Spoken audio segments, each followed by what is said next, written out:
My world that I want to have a little pride in.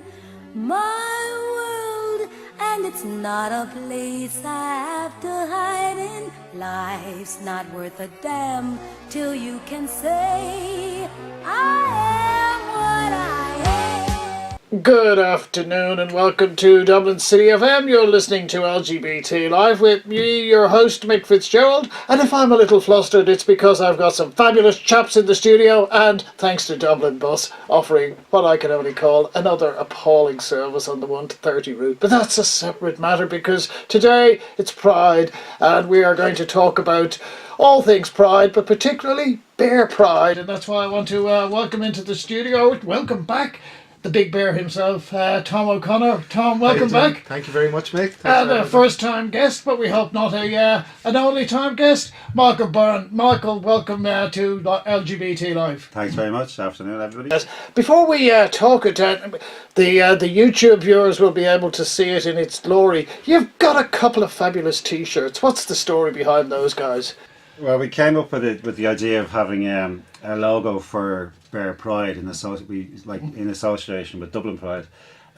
Being the colours, the Dublin colours, we just kind of came up with this kind of bright and energetic logo. It's the different for the listeners. It's just 3 different shades of the colour Dublin blues, with the bear Celtic claw in the centre. And the circles would be the pale. Yes, exactly. Yeah. The different regions of. Yes, exactly. Yeah. The different regions of Dublin. That's exactly it. So, as I say, shows our uniqueness. But we welcome all the cultures as well. Exactly. Well, as I say, you're more likely to find that. I won't even go down that path.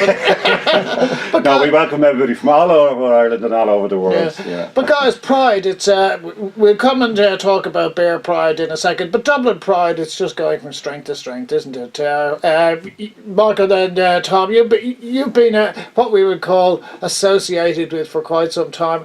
What do you think of it in this day and age compared to, say, its early days? Fantastic. I mean, I came out in 95. I think my first Pride was 96, and I think I joined a committee that year. So it's transformed even since then. Like the original Dublin Pride was a march to the city centre with less than 50 people. Yeah. And that would have been in the early 80s. So there's been a lot of changes since then. It's phenomenal. It's become one of the biggest parades. It's on par with St. Patrick's Day now at this stage. It's as I say, it's a major event in the social calendar. Which exactly.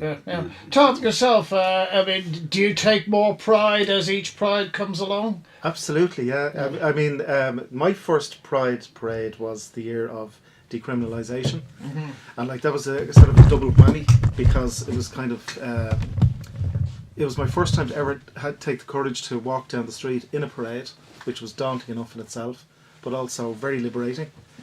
And because it was the decriminalisation, it kind of had this sort of extra layer of freedom feeling, And then, of course, since we've been involved with Dublin Bears, this is our 6th Dublin Bear Pride, so it's our 6th time to have a float in the parade, and that gives us an extra dimension for us.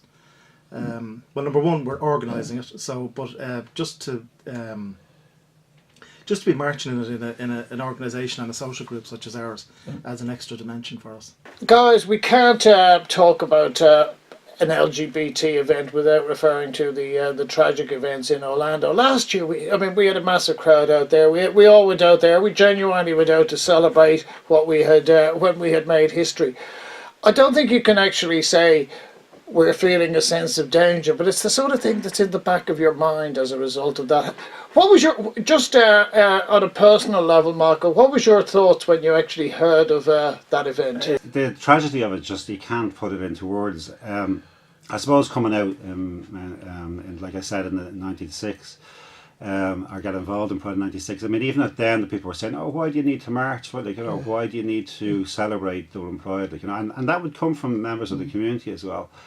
And I think I used to say to them at the time, I says, our civil rights are hard, our gay civil rights are a hard won battle. It's taken like a long time to get to where we are now.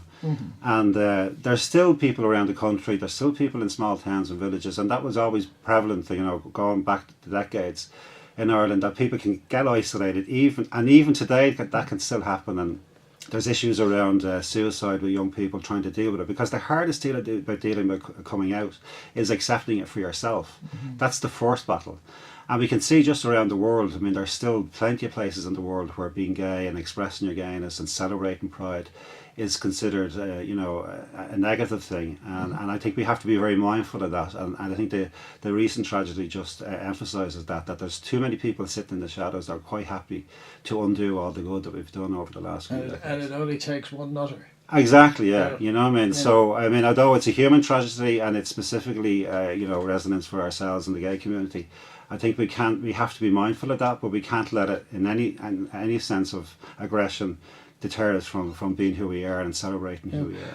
Tom, just from you're younger than myself and Michael, which perhaps would give a somewhat different experience in that sense of the word. Now, when I was much younger. I'm not that much younger.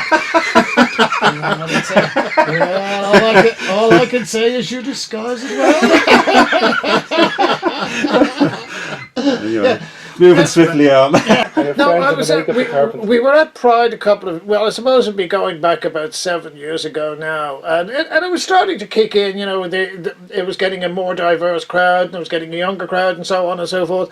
And as I was walking over to the amphitheatre where it was at the time, there were a couple of younger guys in front of me. Pure coincidence. But I could hear them saying that, oh, why do we have Pride? It's just another party. And I had to remind them of exactly what Michael was saying, that when I was growing up, it was illegal, you could get locked up, you could get electric shocks. But the point I was trying to make to them is that don't take LGBT rights for granted. They can be reversed by hatred or whatever you want to call it.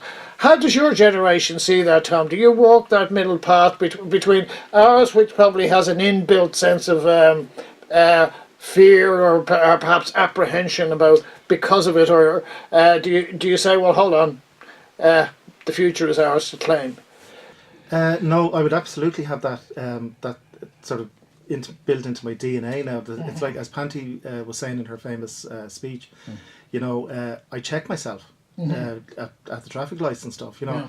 There's always this awareness. Like, I mean, I would go out with my boyfriend regularly at weekends. And obviously, you know, we hang around with quite a large gay group or straight friends, wherever we go.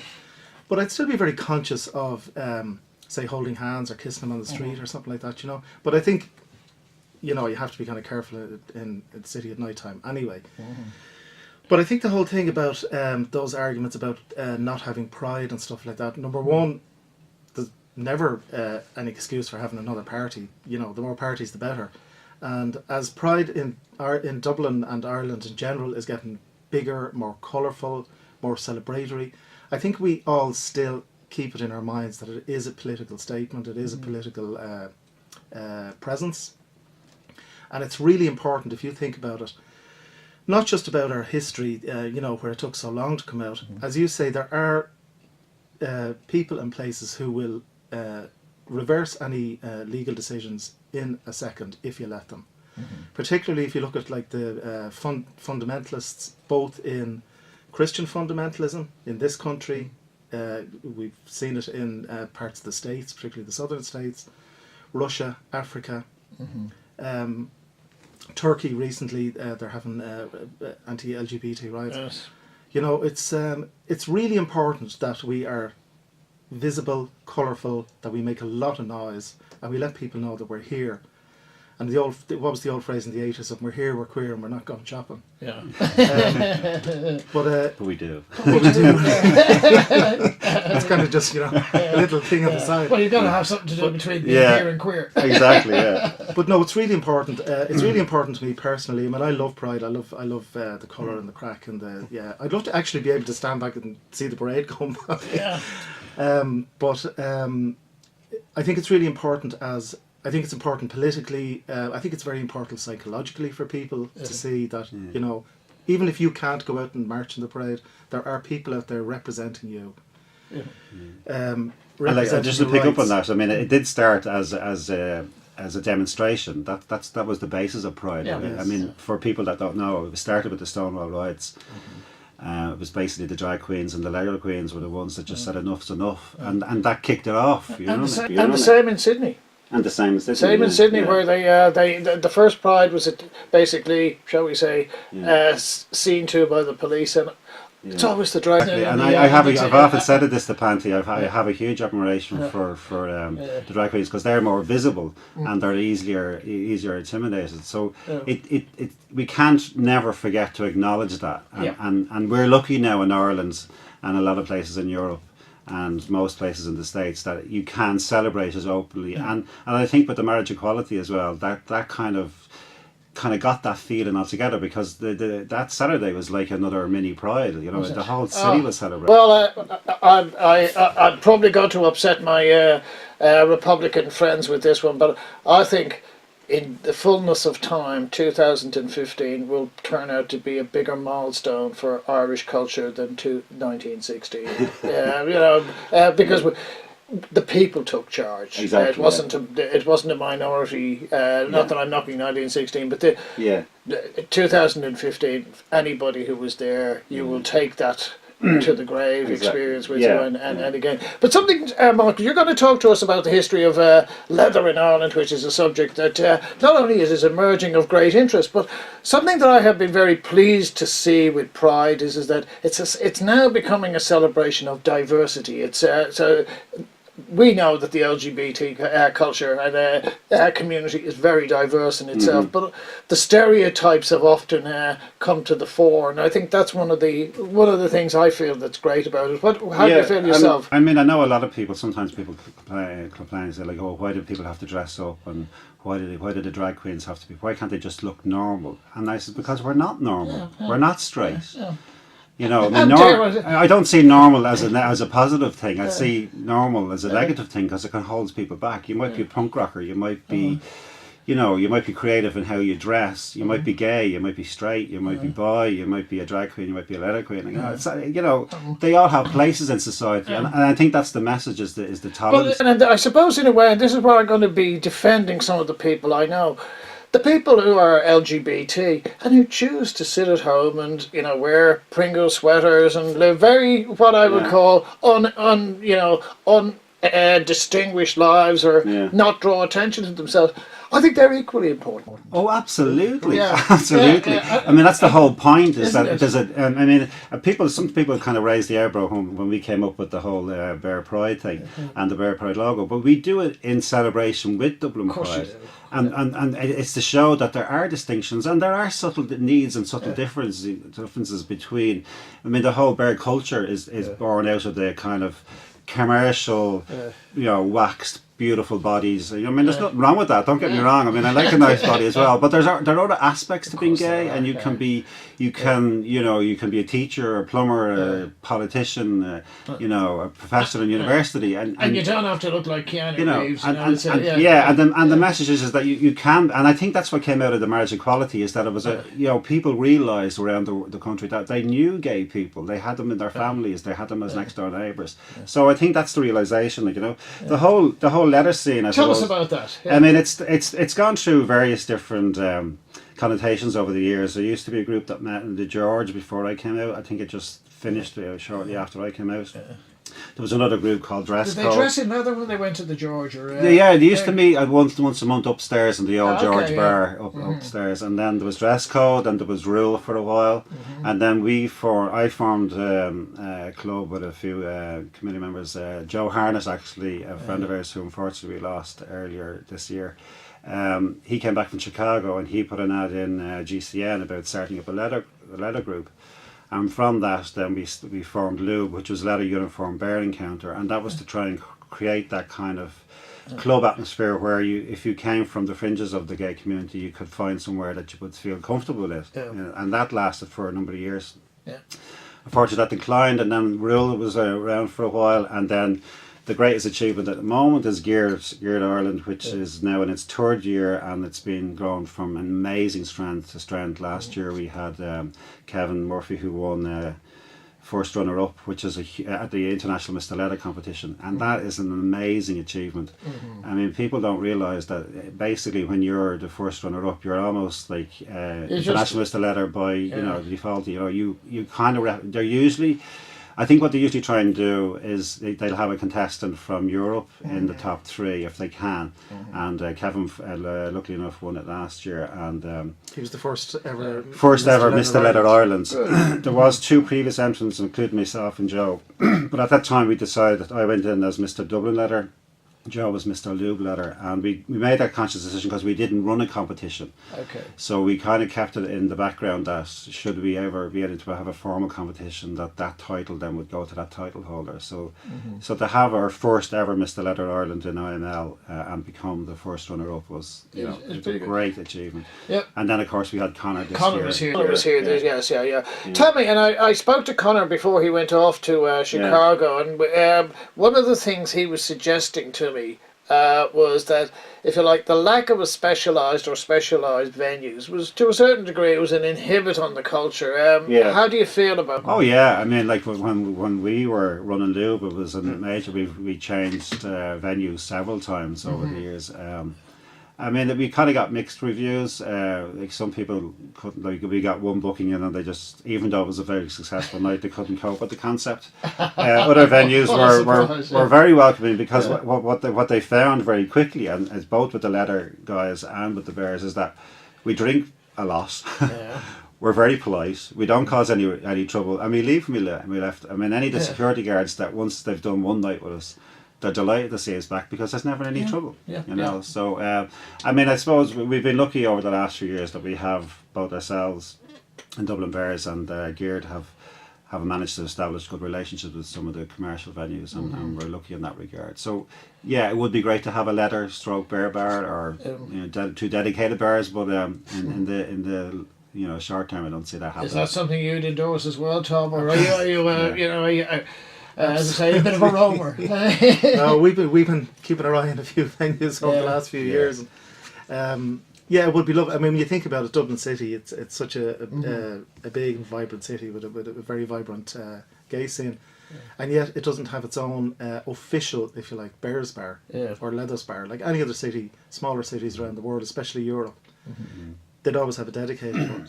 And the biggest hindrance to that is because the licensing law here is so restrictive. I mean, most European countries to get a license to open a bar is relatively cheap. So it's a huge financial commitment for somebody to open up a bar in Dublin or Ireland.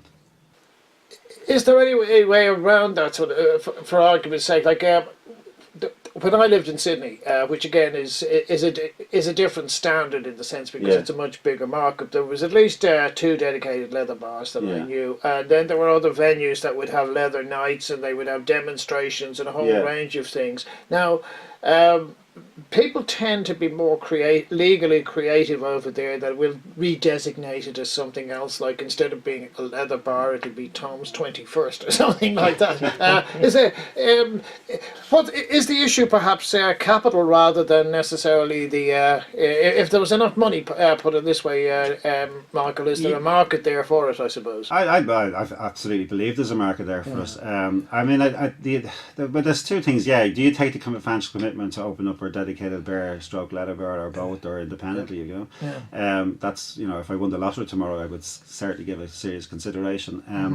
I mean, the other hindrance is legislation, because a lot of the European countries, their individual clubs can run, I think, up to 4 club events a year, so they can just rent a building and they can just do a bottle bar. You go in, you buy your cloakroom tickets and you exchange it for a drink, and that, as a club, you're entitled to do that. Now, I know a lot of the golfing clubs and the GA clubs will have their own club bar, but this is for somebody that wouldn't have a premises. In order for you to do that, you would have to have a clubhouse.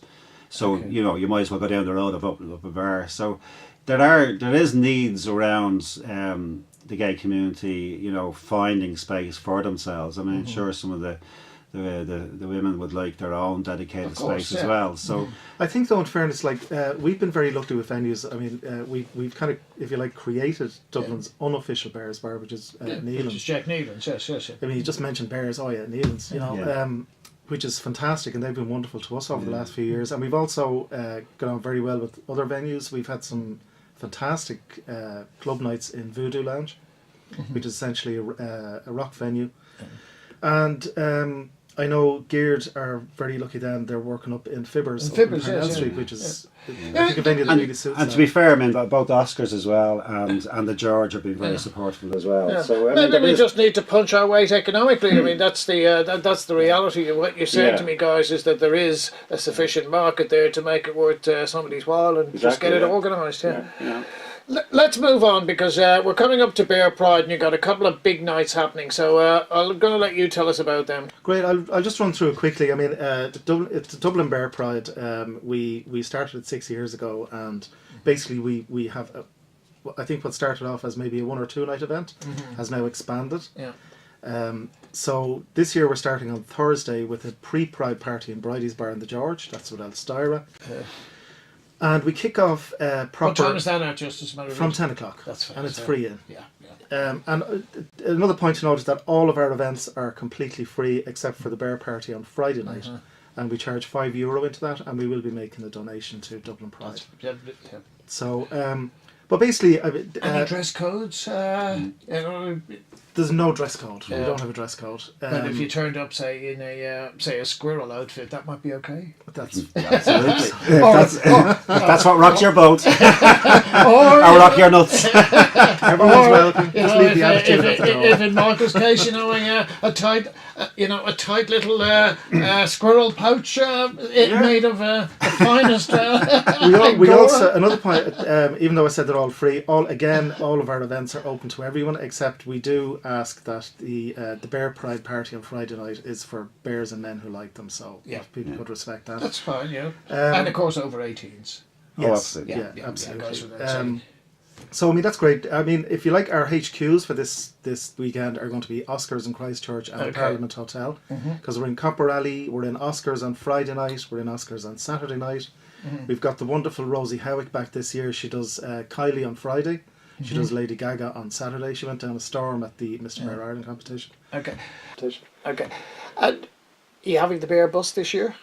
I know you're having a couple of vintage cars. We don't have the Bear bus this year, okay, no. But the theme this year for Dublin Pride is Rebel Rebel. Indeed. And we are very lucky that we have 2 1960s vintage cars. Yes, I've seen the photographs. They're looking very stylish. One of them is a Dodge Cougar. It's kind of it's sort of along the style of a hot rod or something. That would be, if Michael was a car, he'd be the Dodge Cougar. Well, we've actually billed it as like style and strength. Mike is very stylish. Well, don't I have that in I'll take all these compliments and keep throwing them at me. But yeah, we're lucky as well that it's actually the manager of the Parliament Hotel owns this vintage Porsche, and we jokingly asked him to drive it in the parade, and he said yes. So, so who'll be the lucky passengers? Will you be one of them? Mr. Bear Ireland, we think, is going to be in the Porsche. Rightly so. Yeah. Rightly so. Yeah. Rightly so. Yeah. So And of course, you're everybody's welcome to march with you. Oh, absolutely. Of course, yeah. We have stewards registered. We're all lined up and ready to go. Just another thing, if I can mention, on Saturday afternoon after the parade, we're going back to the Parliament Hotel, and we have DISQO with DJ Aggie, and again that's free and open to everyone, and it's just camperama for the afternoon. Good. You'd need a few performance enhancers to keep up with that, but what can I say? You guys are fit in many ways. So look, we'll see you all on the weekend, and happy Pride to everybody. Happy Pride. Happy Pride to everybody as well. That I want to have a little pride in my world, and it's not a place I have to hide in. Life's not worth a damn till you can say I am.